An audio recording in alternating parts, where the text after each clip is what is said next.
आप सबको मेरा सादर नमस्कार। मेरे लिए बड़े गौरव का क्षण है जब मैं आपके सामने खड़ा हूं और जो अच्छे अच्छे शब्द मेरे बारे में अभी कहे गए, तो उसके बारे में मुझे इतना ही कहना है कि जब आप चंद्रमा रात में देखते हो, घटता है बढ़ता है, तो चंद्रमा का अपना कोई प्रकाश नहीं होता।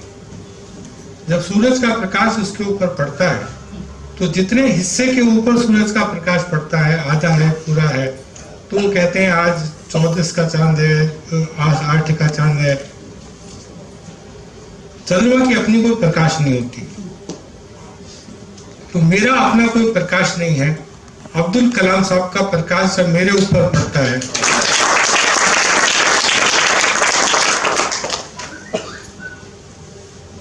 तो करीब 15-20 मिनट का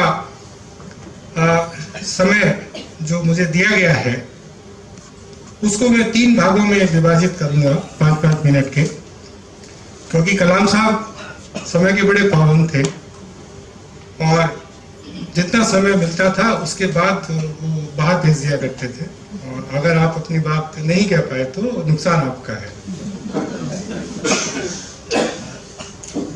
इन 15 मिनट में 5 मिनट मैंने कलाम साहब से क्या सीखा ये बताना चाहूंगा, और 5 मिनट इस किताब को लिखने के दौरान ये गाइडिंग सोल क्या होती है, कैसे सोल गाइड करती है किसी को, ये बताने की कोशिश करूंगा। और आखिरी के 5 मिनट में अब यहाँ जो मुझे भेजा गया है, मैं यहाँ खुद नहीं आया, भूषण भावे साहब ने मुझे नहीं बुलाया, वो कोई है ऊपर जो हम सबको कठपुतलियों की तरह नचाता रहता है। तो इनके बुलाने का और मेरे आने के पीछे क्या भाव हो सकता है, क्या गाइडिंग सोल, क्या कलाम साहब गाइड करना चाह रहे हैं इससे, वो 5 मिनट उसके बारे में आपको बताना चाहूंगा। उसके बाद आप सबसे एक सवाल पूछूंगा कि अगर इस 15 मिनट में डॉक्टर कलाम की सोल ने आपको छुआ या नहीं छुआ, और अगर छुआ तो मैं कलाम साहब का काबिल शिष्य हूं, और अगर नहीं छुआ तो आपसे क्षमा मांग के मैं अपना उद्बोधन समाप्त करूंगा। 1982 में मैं नौकरी करने के लिए DRDO में भर्ती हुआ, और तब कलाम साहब मेरे बॉस बने। तो जो डायरेक्टर होता है लैब का, वो बहुत बड़ा आदमी होता है, और जो नया साइंटिस्ट होता है उसकी तो पहली इतवार को रात को ड्यूटी लगती है सिक्योरिटी के लिए। तो वैसी हमारी दोनों की हैसियत में फर्क था। एक दिन जब 1-1.5 साल हो गया तो कलाम साहब को 15 अगस्त और 26 जनवरी में झंडा वंदन के समय देखने के अलावा हमारा कोई चांस नहीं था उनसे बात करने का। तो एक दिन शाम के 4 बजे मेरे पास एक संदेश वाहक आया डायरेक्टर ऑफिस से कि डायरेक्टर साहब याद कर रहे हैं। तो मैं फौरन भाग के अपने जो मेरे विभाग के अध्यक्ष थे उनके पास गया कि सर डायरेक्टर साहब याद कर रहे हैं, आप मेरे साथ चलो। तो बोले ये कोई LKG का स्कूल थोड़ी है, और डायरेक्टर साहब याद कर रहे हैं तो तुम जाओ, मैं उंगली पकड़ के थोड़ी ले जाऊंगा। तो पहली बार तब डायरेक्टर साहब के मैं कमरे में घुसा। तो आजकल जो हमारे नौजवान हैं, IT के लोग हैं, 25 साल की उम्र में लाख रुपए की सैलरी उनको मिलती है, कार में बैठ के जाते हैं, बिना AC के नींद नहीं आती है। तो उस जमाने में ऐसा नहीं था। डायरेक्टर साहब के सामने कुर्सी रखी होती थी, लेकिन उस पर बैठने की अनुमति नहीं थी, तो खड़े रहना पड़ता था। तो पहला शब्द डॉक्टर कलाम ने मुझसे ये कहा कि ये जो सज्जन बैठे हैं, और मुझे नहीं पता वो सज्जन कौन थे, एक सज्जन बैठे हैं, पढ़े लिखे थे, बड़े विद्वान आदमी दिख रहे थे, उनका नाम नहीं बताया।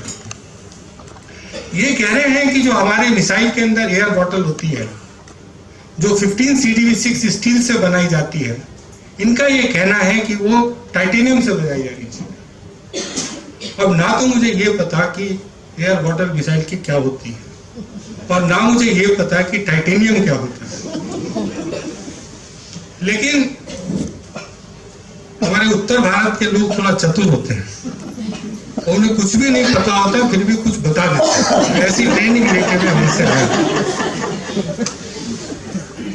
तो मैंने बताया सर ये बड़ा अच्छा विचार है। तो डॉक्टर कलाम ने मुझसे कहा, फनी गाई, what is your age? Sir मेरी उम्र 27 साल है। तो 27 साल की उम्र में तुम्हें ख्याल भी आते हैं? अरे मूर्ख आदमी, अगर तुम कहो कि अगर मुझे ये बॉटल टाइटेनियम की बनाने की अनुमति दी जाए तो मुझे शायद ये ख्याल आएगा कि मैं पैसा खर्च करूं। और अगर 27 साल की उम्र के लोगों को ख्याल आ रहा है तो उनके ख्यालों के पीछे देश की पूंजी और देश का पैसा खराब करने का मेरा कोई विचार नहीं है। बस वही एक टर्निंग पॉइंट था। मैं डरा नहीं, मैं घबराया नहीं। मैंने कहा सर मेरे कहने में चूक हुई, मैं कहना यही चाह रहा हूं। तो तुम बॉटल बनाओगे? यस सर बनाऊंगा। तो जाओ। तो अगले दिन मेरे पास एक चिट्ठी आई कि आपको विशाखापट्टनम भेजा जाता है। वहां पर एक Bharat heavy plates and vessels limited है, वहां पर जाकर चीफ इंजीनियर डॉक्टर गुरु राजा साहब को रिपोर्ट करो और टाइटेनियम एयर बॉटल बनाओ। तो 1983 में गूगल नहीं होता था। बस स्टैंड पर एक कैलेंडर जैसे नक्शे बिठा करते थे, प्रांत का नक्शा, देश का नक्शा, जिले का नक्शा। तो पहले वो आंध्र प्रदेश का नक्शा खरीदा, फिर देखा इसमें विशाखापट्टनम कहाँ है, फिर उसे लेके घर गया, अपनी बीवी को बताया। मेरा बड़ा लड़का 6 महीने का था, तो वो रोने लगी। बोला इसमें रोने की क्या बात है? बोले मैं तो हैदराबाद आके पछता रही हूँ और अब तुम कह रहे हो कि तुम वाइजैक जाओगे, तो पहले मुझे मेरठ छोड़ दो और उसके बाद जहां तुम्हारा मन करे वहां जाओ।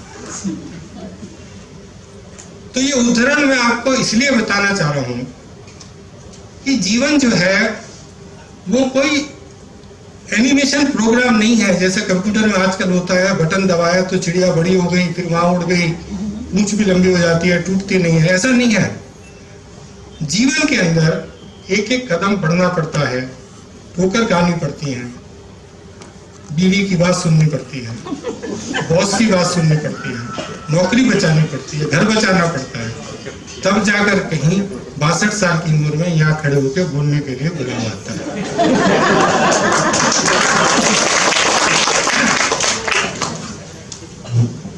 तो बॉटल बन गई।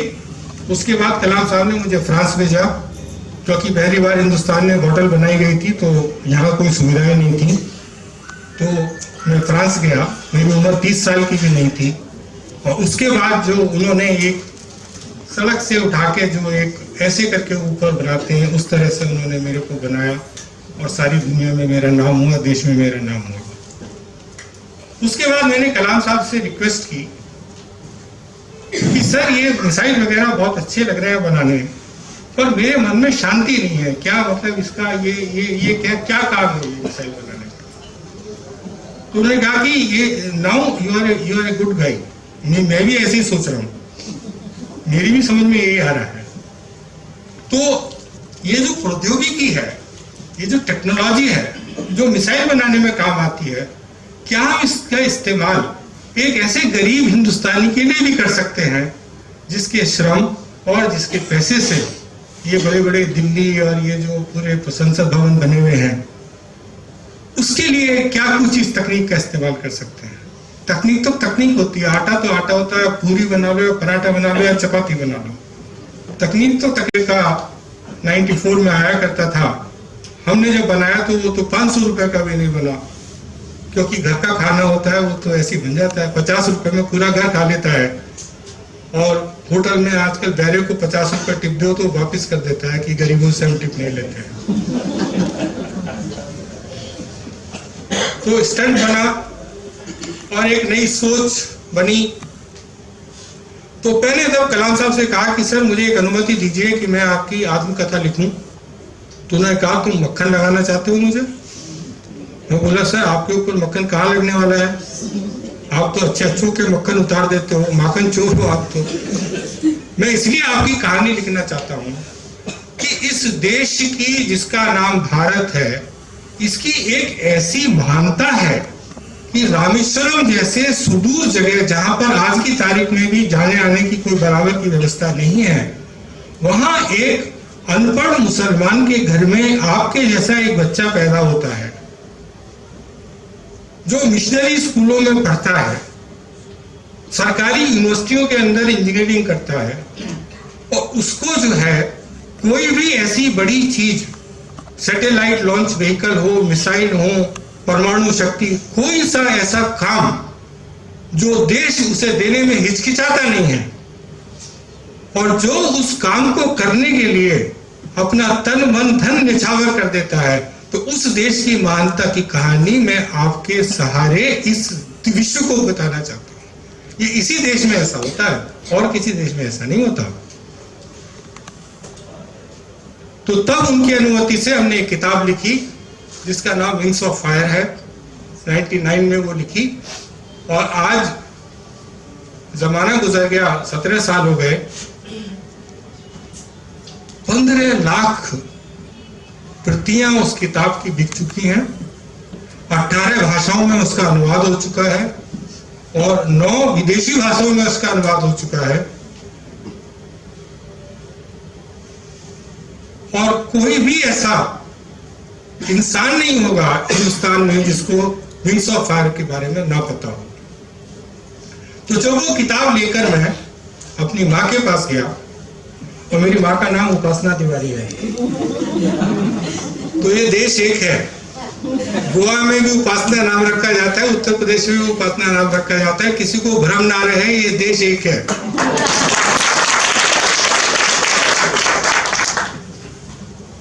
तो मेरी माँ ने कहा कि अगर तू ये वाकई में चाहता है कि इस किताब को पढ़ूं, तो अपनी माँ की भाषा में इसका अनुवाद तो कर, नहीं तो बड़ी अच्छी किताब है, फोटो बड़ा अच्छा है।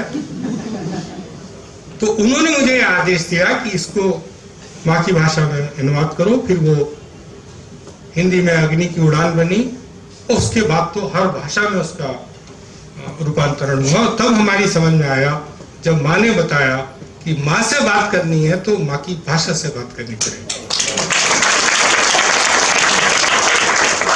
माँ मदर डे के लिए नहीं होती है, सारे जीवन की, देश की दाती जो है वो माँ होती है। और हमारा जीवन, हमारे बच्चों का जीवन, हमारे पौत्रों का जीवन, वो अगर हमारी माँ की महिमा के अंदर कोई बांटना है, ये हमारे जीवन का उद्देश्य होता है। माँ मदर डे के लिए नहीं होती है, हमारी सारी डे जो है मातृ के ऊपर कुर्बान है।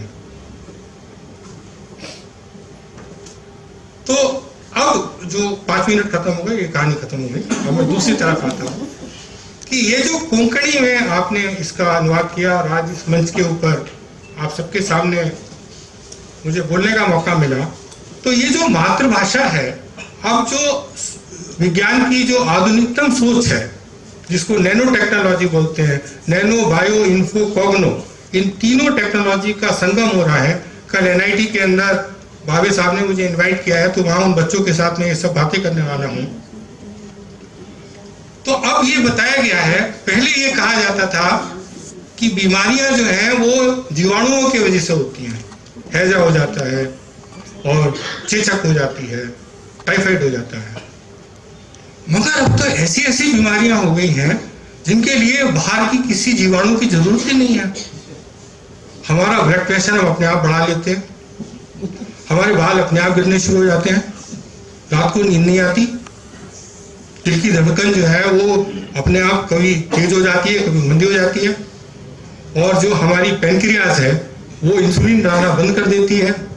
मैं तो तेरे लिए इंसुलिन नहीं बनाती, जा मर। तो ये जो प्रॉब्लम अंदर से शुरू हो रही है, तो इसका भी तो कुछ कारण होगा। जीवाणु तो कुछ नहीं है, सारी चीजें अंदर से आ रही हैं। ब्लड प्रेशर की, डायबिटीज की, स्पॉन्डिलाइटिस की, इन सब की कोई बाहर, सारी चीजें अंदर ही तो है। तो उसका कारण क्या है? तो इसके ऊपर काफी शोध हुए, नोबेल प्राइज मिले लोगों को, और तब उन्होंने बताया कि हमारे शरीर के अंदर कोशिकाएं हैं, ट्रिलियंस ऑफ कोशिकाएं, सेल्स बोलते हैं जिनको, और उन सेल्स के ऊपर कुछ सेंसर्स लगे रहते हैं, और वो सारे सेंसर्स हम जो खाते हैं और जो सोचते हैं उनके थ्रू ऑपरेट करते हैं। एक नेटवर्क है, जो हम खाते हैं और जो हम सोचते हैं उनके थ्रू वो आपस में ऑपरेट करते हैं। तो एक भाषा है जिसके सहारे बातचीत होती है। वो भाषा कौन सी है? वो भाषा है मातृभाषा।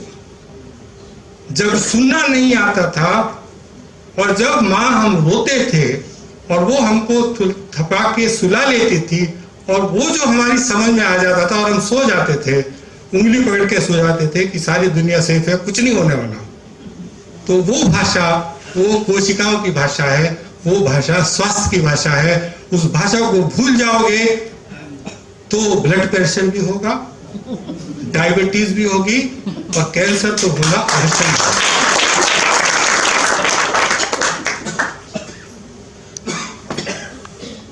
तो कोई ऑप्शन नहीं है, कोई एहसान नहीं कर रहे हैं हम अपनी मातृभाषा के ऊपर कि अपना बहुमूल्य समय जो हम गूगल पे सर्फिंग करते समय और सोप ओपेरा शाम को देखते समय और रियलिटी शो बहुत सारे आते हैं, सिद्धू साहब वो बहुत बड़े लीडर बन गए हंसाते हंसाते लोगों को, तो अगर उसमें सारी चीजें दिमाग में लगी नहीं है और माँ की तरफ, मातृभाषा तो छोड़ो, माँ की तरफ देखने का भी टाइम नहीं है, तो फिर वो सब तो होना ही होएगा। इंसुलिन बननी भी बंद होगी, ब्लड प्रेशर भी बढ़ेगा और कैंसर भी शुरू होएगा, सब कुछ होएगा। तो चॉइस आपके सामने है, इसमें कोई ऐसा, बहुत कम लोग किताब पढ़ते हैं, तो आप मेहरबानी करके एक किताब पढ़िए, माँ के लिए पढ़िए ये किताब। तो इस किताब में कलाम साहब ने बताया है कि ये जो गाइडेंस है, जो गाइडिंग सोल, ये जो सवाल आता है इस किताब का नाम गाइडिंग सोल क्यों रखा हुआ है, तो उन्होंने कहा है कि जिस दिन से आंख खुली है और जिस दिन तक आंख बंद होंगी, गाइडेंस तो अवेलेबल है। जिस परमात्मा ने यहां भेजा है, गाइडेंस तो हर क्षण अवेलेबल है। अब आंख बंद करके बैठोगे, कान मूंद के बैठोगे, तो फिर गाइडेंस कहां से मिलने वाली है? तो अब सवाल आता है कि वो गाइडेंस मुझे कैसे मिलेगा? तो मुझे अपने मन के शोर को बंद करना पड़ेगा, मुझे थोड़ा व्हाट्सएप वगैरह को बंद करना पड़ेगा, मुझे ये जो लाफ्टिंग शो आता रहता है इसको थोड़ा बंद करना पड़ेगा, जो मीडिया के ऊपर प्रचार होता रहता है कि हिंदुस्तान के अंदर बड़ी अराजकता फैली हुई है, लोग बाग जाना चाहते हैं बाहर, बड़ा असुरक्षित देश है, तो इन सबसे थोड़ा बचना पड़ेगा। कुछ भी नहीं है, बहुत सुरक्षित है। उसके बाद जब आप बैठोगे, शांत हो जाओगे थोड़ी देर, तो फिर अंदर से एक अपने आप आवाज आएगी, उस आवाज को सुनना पड़ेगा और फिर उसके आराम से आगे बढ़ना पड़ेगा। तो यही गाइडिंग सोल है। आपको एक छोटी सी बात बताता हूं, आप अपने शरीर के अंदर झांकिए, हम जब सो जाते हैं उसके बाद भी दिल धड़कता रहता है, पाचन क्रिया चालू रहती है, फेफड़े सांस लेते रहते हैं, पूरा शरीर 37 डिग्री सेंटीग्रेड टेम्परेचर मेंटेन रहता है, पानी मेंटेन रहता है। रात के 1 बजे आंख खुल जाती है, अगर पानी कम होता है आप पानी पी लेते हैं, ब्लैडर भर जाता है तो आप टॉयलेट चले जाते हैं, सारी इंटेलिजेंस चालू है। इसी तरह से बाहर भी इंटेलिजेंस चालू है, सवेरे होती है, शाम होती है, ऋतुएं बदलती हैं, वनस्पतियों को, खेती को जितना एग्जैक्टली टेम्परेचर, जितना एग्जैक्टली आर्द्रता चाहिए वो सारी है। पानी इतना बढ़िया, नदी बह रही है आपके सामने, कहां से आ रही है? पूरा एक इंटेलिजेंस सिस्टम बाहर भी है, पूरा एक इंटेलिजेंस अंदर भी है। तो इन दोनों के बीच में प्रॉब्लम कहां है?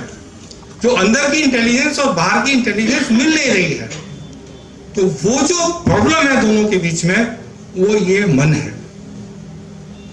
इस मन को काबू में करना पड़ेगा, इसको अनुशासन में करना पड़ेगा, इसको चुपचाप बिठाना पड़ेगा, एक टांग से खड़े हो जाओ।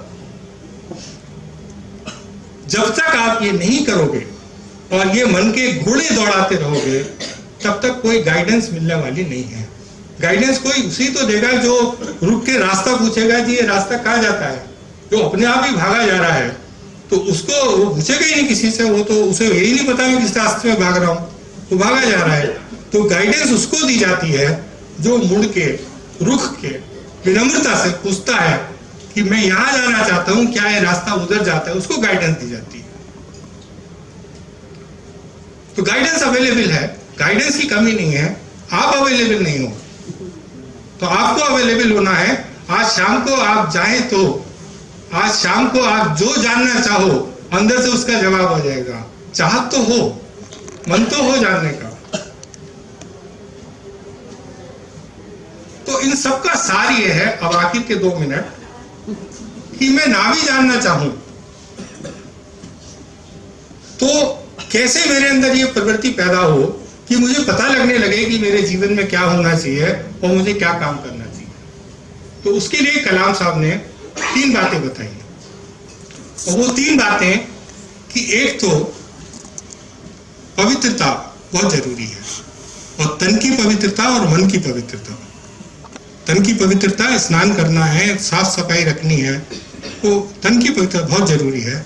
और मन की पवित्रता बहुत जरूरी है कि उसमें कोई बुरा विचार ना आए किसी का। तो जब तन की और मन की पवित्रता हो जाएगी तो उसके बाद दूसरी इंटीग्रिटी बहुत जरूरी है। अब इंटीग्रिटी एक इंग्लिश का वर्ड है, अब यही मातृभाषा और पराई भाषा में अंतर आता है। इंटीग्रिटी आप बोलोगे हाँ integrity, I know what is integrity. Integrity समझ में नहीं आती है। तो कलाम साहब ने मुझे इंटीग्रिटी का मतलब समझाया। तो उन्होंने कहा कि जिस तरह से इलेक्ट्रिसिटी के 3 फेज होते हैं, 3 फेज होते हैं ना इलेक्ट्रिसिटी के अंदर, मैग्नेटिक फोर्स, इलेक्ट्रोमैग्नेटिक, तीनों एक दूसरे से 90 डिग्री पे होते हैं और सिनुसाइडल वे में मूव करते हैं। इलेक्ट्रिकल इंजीनियरिंग में पढ़ाया जाता है। उसी तरह से हमारे भी 3 फेज हैं। तो आप एक बात महसूस करते हैं या सोचते हैं, दूसरी बात आप कहते हैं, और तीसरी बात आप करते हैं। तो अगर आपके तीनों फेज आउट है, तो घर में गए शाम को, तो पत्नी ने पूछा आज का दिन कैसा रहा, तो दिन तो बड़ा खराब रहा।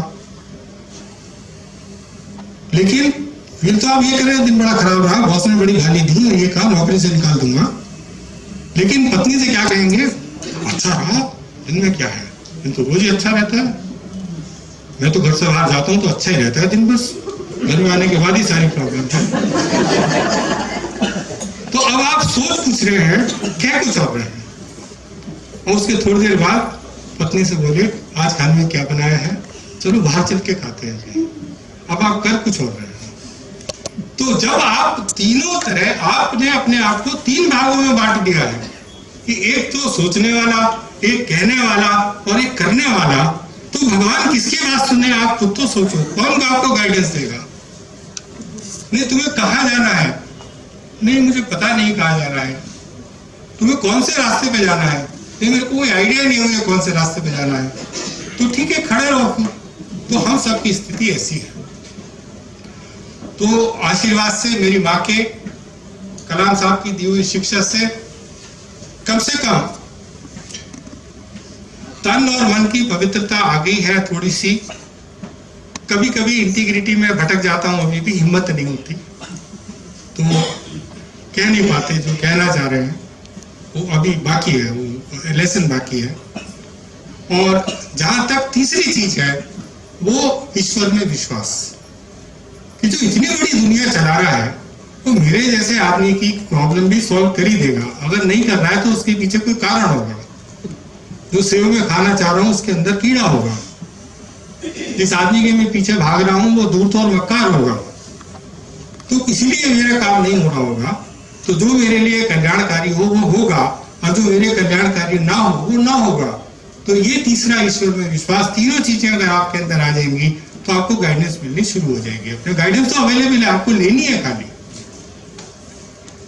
तो 1 महीने पहले मैं अफ्रीका के अंदर विचरण कर रहा था। हमारे प्रधानमंत्री अफ्रीका गए थे, तो उससे पहले कुछ जो भगवान राम के आगे आगे वानर सेना भेजी जाती है, देख के आओ लंका कितनी बड़ी है, तो उस टीम में मैं भी गया था। तो वहां जब मैं कीनिया देश में गया तो उनके राष्ट्रपति जी से बात हुई, तो उन्होंने कहा कि जो गोवा है उसका जो प्रतिबिंब है अफ्रीका, दूसरी तरफ आप तो वेस्ट कोस्ट में हो, अफ्रीका का ईस्ट कोस्ट है और बीच में हिंद महासागर है। तो कीनिया का जो कोस्टल एरिया है वहां पे अगर भगवान कृष्ण खड़े होकर देखें तो सामने गोवा दिख जाएगा उनको, क्योंकि लाइन ऑफ साइट वही है। तो वहां पर उन्होंने बताया कि हमारे यहाँ काजू की खेती हुआ करती थी मगर अब नहीं होती, तो हमें इसका निदान चाहिए। तो उस रात को भूषण भावे जी का मेरे पास मेल आया कि ऐसे ऐसे प्रोग्राम बनना है, आप आओगे क्या? अब कलाम साहब का कोई प्रोग्राम बन रहा है तो मैं ना आऊंगा, ऐसा कैसे हो सकता है? तो मैंने यही लिखा, भाई साहब मैं तो ड्यूटी बाउंड हूं, आप जब कहोगे मैं आ जाऊंगा। तो ट्यूबलाइट नहीं जली तब भी। कीनिया में एक मेरे पास मेल आई, सुबह कीनिया के राष्ट्रपति ने काजू की बात करी, मेरी ट्यूबलाइट नहीं जली उस तब तक भी। तो गोवा से कोई आया है तो मैं आऊंगा। उसके बाद मैं वापिस आ गया। फिर ये तय हुआ कि हिंदुस्तान में दाल की बड़ी कमी है, तो मोजाम्बिक के अंदर दाल उगाई जाएंगी। तो मैं मोजाम्बिक भी गया था, तो वहां भी पुर्तगाली लोग जो है उसका सत्यानाश करके गए हुए थे उस देश का। तो वहां मुझे पहली बार जो है जब मैं मोजाम्बिक गया और वहां घोड़े पे बैठे हुए इन लोगों के फोटो वगैरह दिखे तो मुझे सबसे पहले गोवा किया था। तो अब धीरे धीरे बिल्टअप होना शुरू हो गया। तो फिर ये तय हुआ कि मोजाम्बिक में भारत की मार्केट के लिए अरहर की दाल उगाई जाएगी। अब पेपर में आया तब मेरे दिमाग में ट्यूबलाइट जली कि जब वहां दाल उगाई जा सकती है तो काजू उगाने के लिए गोवा वाले जाके उनकी मदद क्यों नहीं कर सकते। और आज जब मैं यहाँ पर आया तो अब स्टोरी कंप्लीट हुई।